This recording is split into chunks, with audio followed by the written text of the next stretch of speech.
told you we have a very special guest today. A lot of people on our YouTube channel are saying, "Where's Hugo?" It's almost like it's "Where's Waldo?"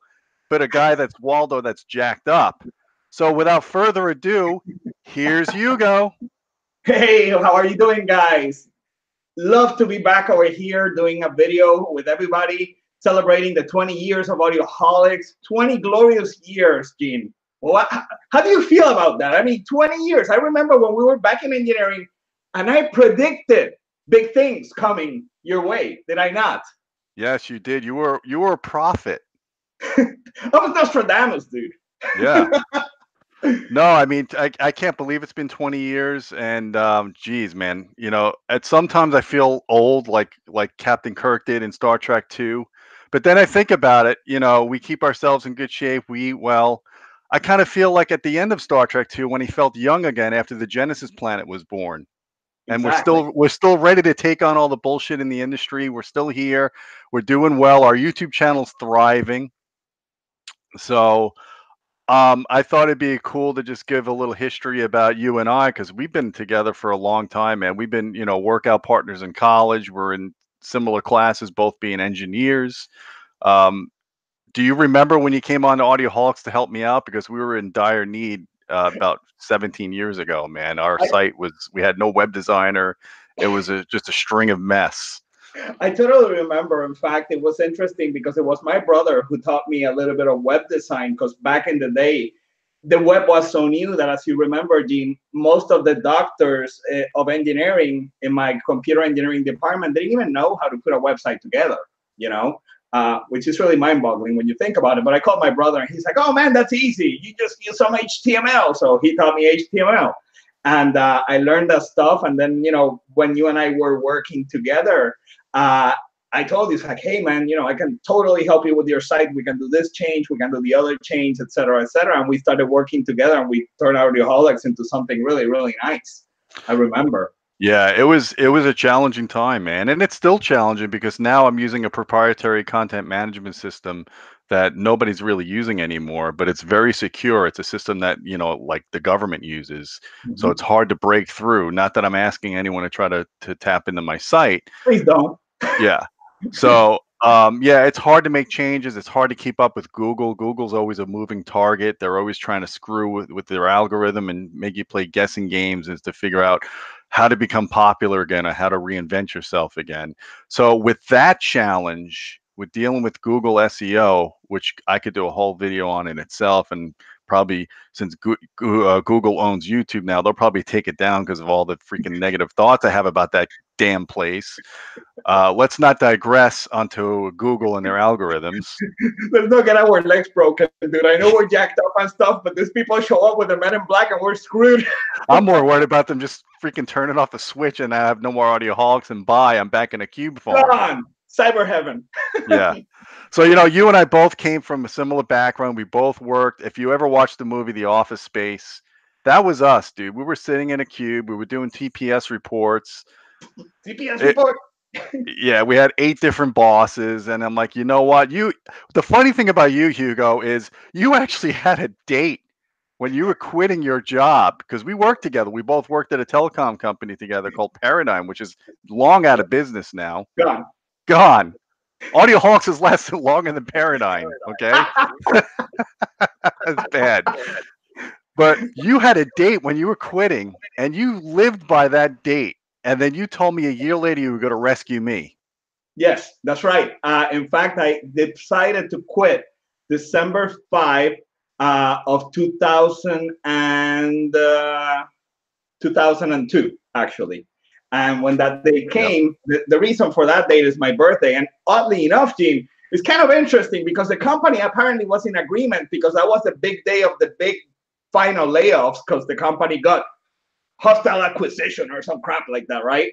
And next thing you know, everybody ended up, kind of laid off. And I was one of those people. And I was like, listen, this is great. We're on the same page because I was going to quit today anyways. Well, I worked government defense after when you left, and I was already at a Paradigm. I was trying to get laid off, and they wouldn't lay me off. It's like the more I tried, the more they wanted to keep me, and they tried to pull me back in. but I knew I was ready. I knew I was ready to take Audioholics to the next level. I couldn't work as an engineer anymore and do Audioholics. My mind was set to do home theater, to do the writing. All of a sudden I became a technical writer more than a design engineer. I just didn't want to sit in a cube anymore. I wanted to actually evoke change in the industry. And that's, I set my mind to it. And sure enough, around 2003 is when I left, and I've been doing Audioholics since, knock on wood.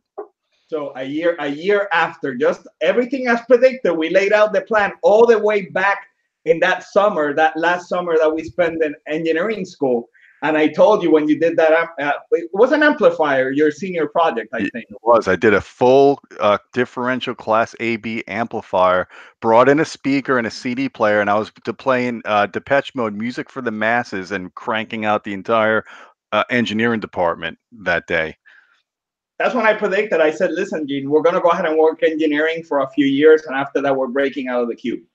Yeah, we went through 5 or 6 years of engineering school so we could just one day quit and do something really not related, but that's okay. It just passed the time. What the heck? I mean, we were just not meant to be in the cube. That's not our personality. You know how it is. You can't keep a bird down. It has to fly. Remember how we used to say, give me liberty or give me death? That's very, very prophetic. So, the other thing I wanted to talk about is the fact that I've had a YouTube channel, I think, since 2010, maybe. Mhm.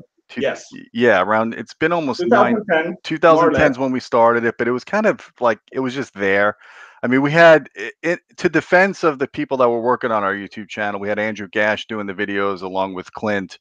The video production quality was superb. Like, Oh, yeah. I can't touch. You and I both make videos like we're in the ghetto. Oh, yeah, we do. Our shit is ghettoed up. Let's be very honest. Our Okay? video production quality sucks, and we get called out on it all the time. We're not video guys. I'm sorry. Okay? I don't give a crap, to be honest with you.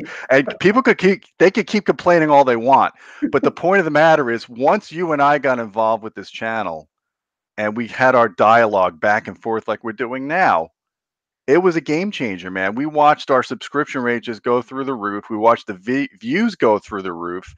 And today, this YouTube channel gets 500,000 viewers a month. That's a lot for a little niche audio website. And we've got over 80,000 subscribers. 80,000. It's amazing. I mean, We went from 5,000 subscribers back in 2010 all the way to about 2014 is when you got involved. right, And we went right. from 5,000 subscribers to over 80,000 subscribers in what, 5 years? 5 years. Yeah. And the minutes of views are just ridiculous. I lost count. I mean, the minutes of views now per month, it's insane. I mean, honestly, I'm not gonna say that I'm surprised, because I figure that the minute you and I will start talking and kind of like ruffling the feathers and stuff like that, people will go ahead and watch us.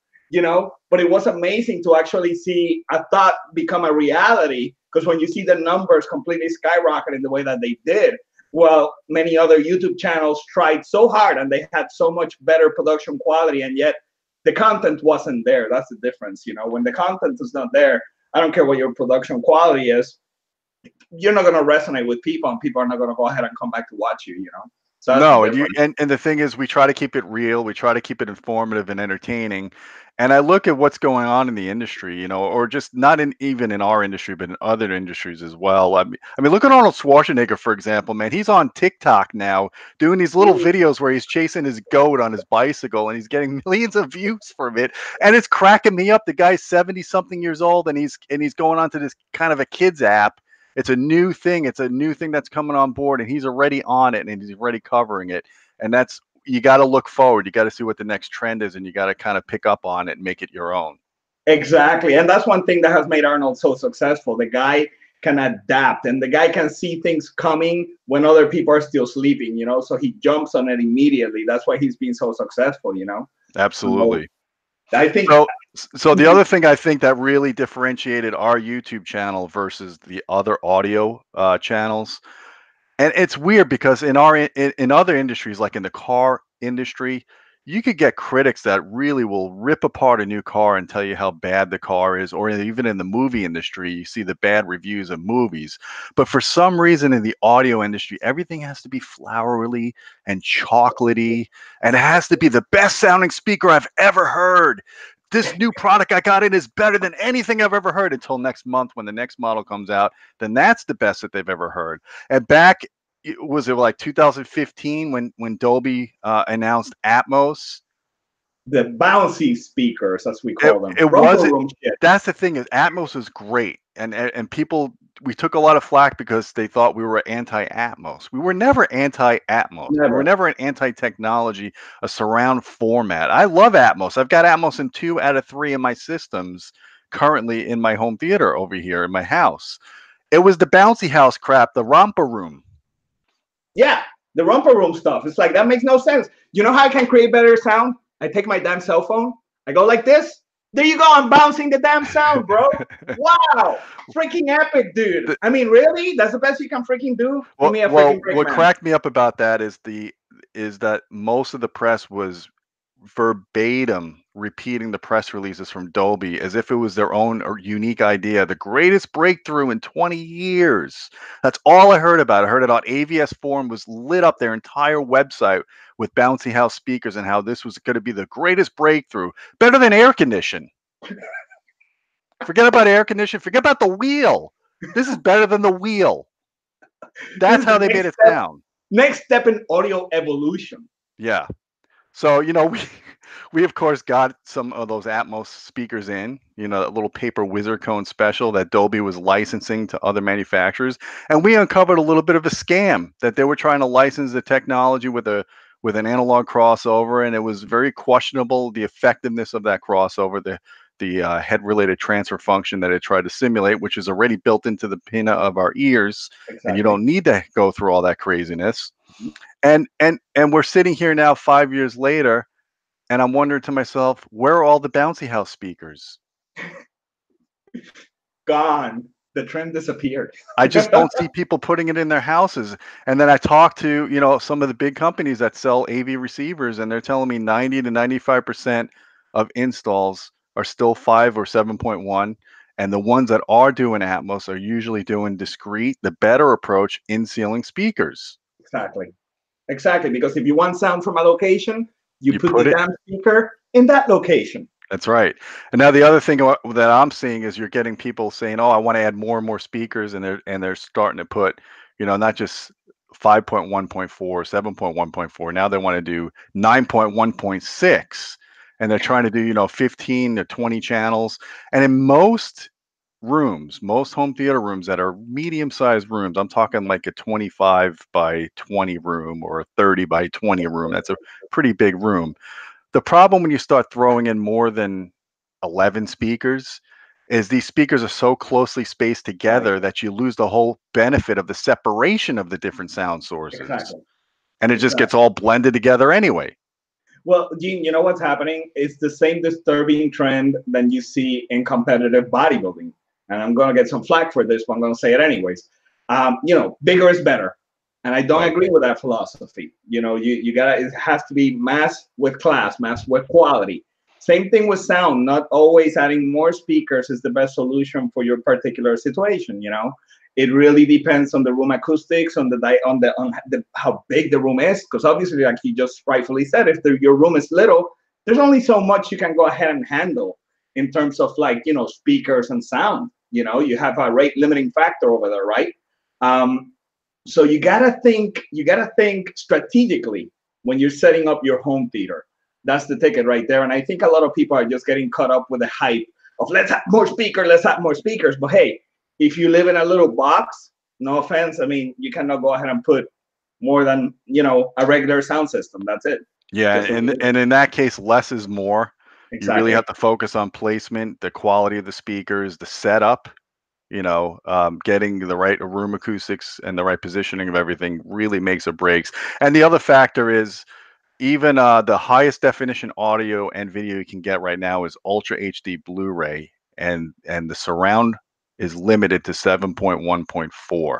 So you're not going to have more than 4 overheads. You remember when Dolby said this was a fully object-oriented sound that Right. they could play sound anywhere at any location, that it's speaker agnostic. That was crazy. It never worked out that way because you're still dealing with channels, and the format now that's in consumer audio for Dolby Atmos and even DTS-X right now is limited to 7.1.4.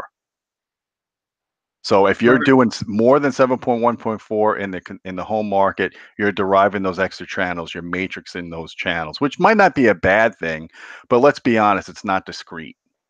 No, it's not discrete at all, and that's what people don't seem to understand yet, Gene. I think they get the impression that they're really and truly getting 9 channels when that's not the case. That's not the case at all. They're limited by what the system offers.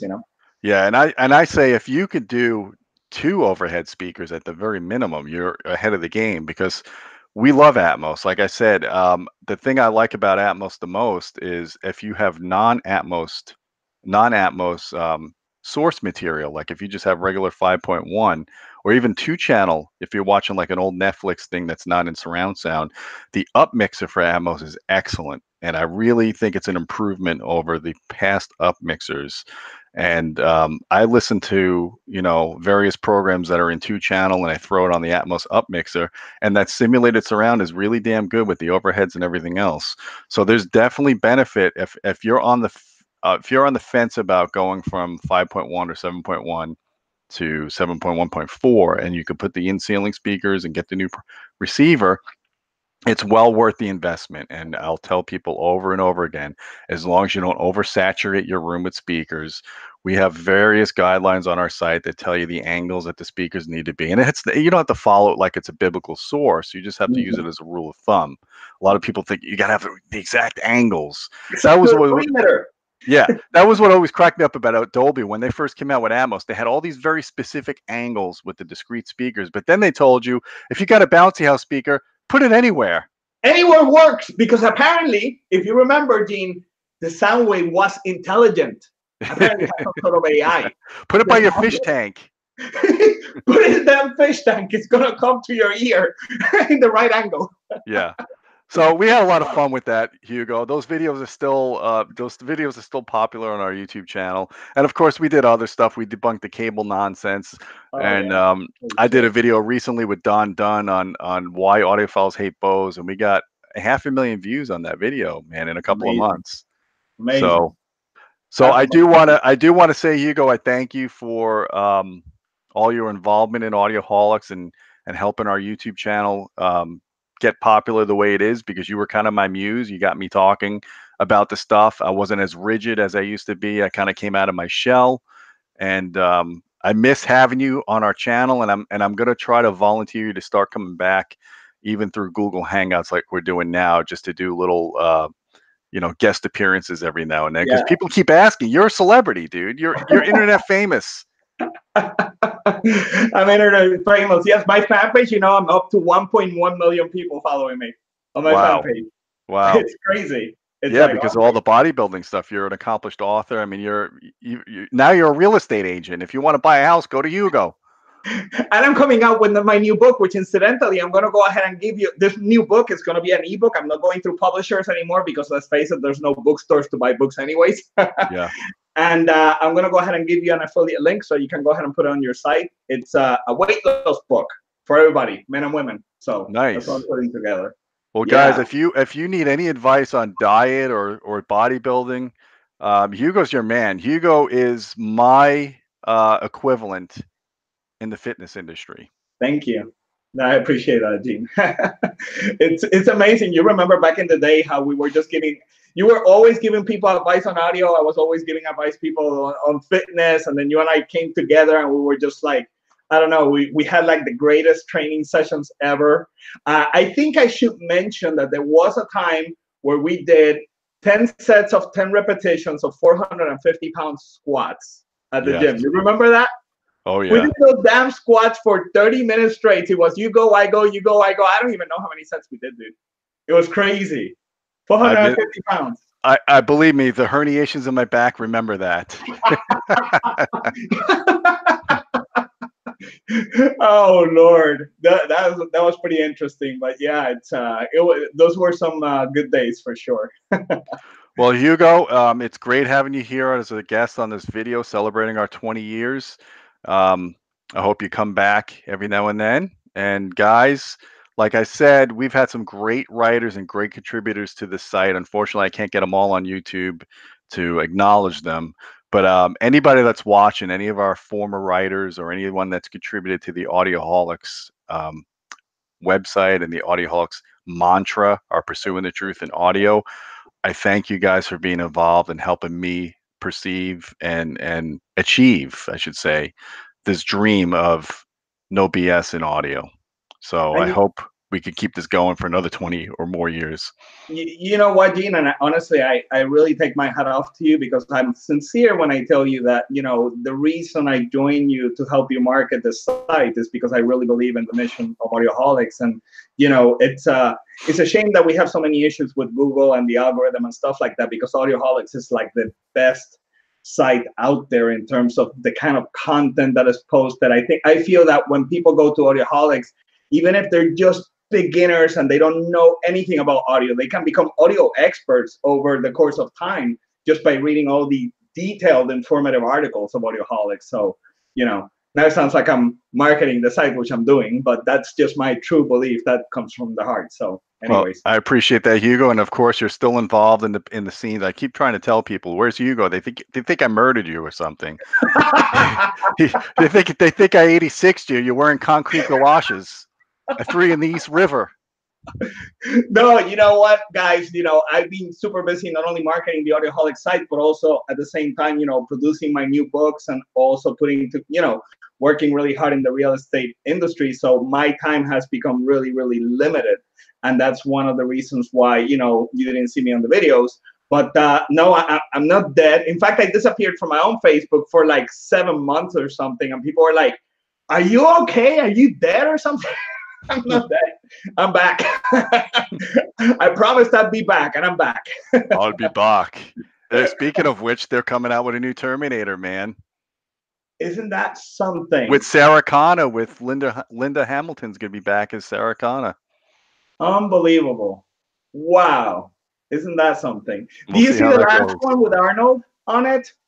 Yeah, What was that was a mixed bag. I mean, I thought it was cool how he fought his CGI'd self. That was a really good, but then it got a little stupid with the AI thing and how John Connor became Skynet. I was like, oh, come on, guys. I mean, and that it's like they can't even get their own lore correctly. They don't even stick to their own canon. It's like every movie is like it almost forgets what happened in the last movie. They need someone like me to just come in and criticize because like I do with Star Trek. Like I'm all over that Star Trek Discovery social justice warrior nonsense. And I take a lot of heat on Facebook because I just freaking let them have it. In fact, I got to do a video just on that, how Hollywood is ruining all of our favorite pastimes by making everything so politically correct. It just drives me crazy. Isn't that something? I mean, whatever happened to just shooting straight and just giving it like it is? I mean, are people that soft these days that people just get offended? They I mean, get I don't hurt. They get hurt filioma very easily. like. Come Yeah. on, man. Come So on. we'll leave that for another topic. Maybe I'll have you back and we'll just talk movies, man. I think that'll be really fun. You bet. And we'll have to do an audio video or two. We need to Yeah. debunk something else. We need to talk cables again. People love cables. I'm going to be working on a cable test for everybody that says they want to hear listening tests. I'm going to be measuring the transfer function of cables hooked up to speakers, showing all the measurements, and then maybe doing listening tests. People have been asking me, so maybe later in the year or next year I'll have that going, and I'll bring you back on and we could talk about that. Sounds good, man. Awesome. Well, big happy birthday to Audioholics. Yes, 20 happy years. birthday, Audioholics! April 18th. It's like a few days away. Awesome stuff. 20 years. Here's 20 more years, man.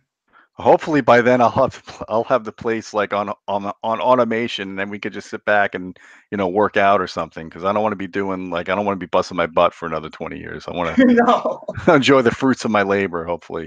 Agreed 100%.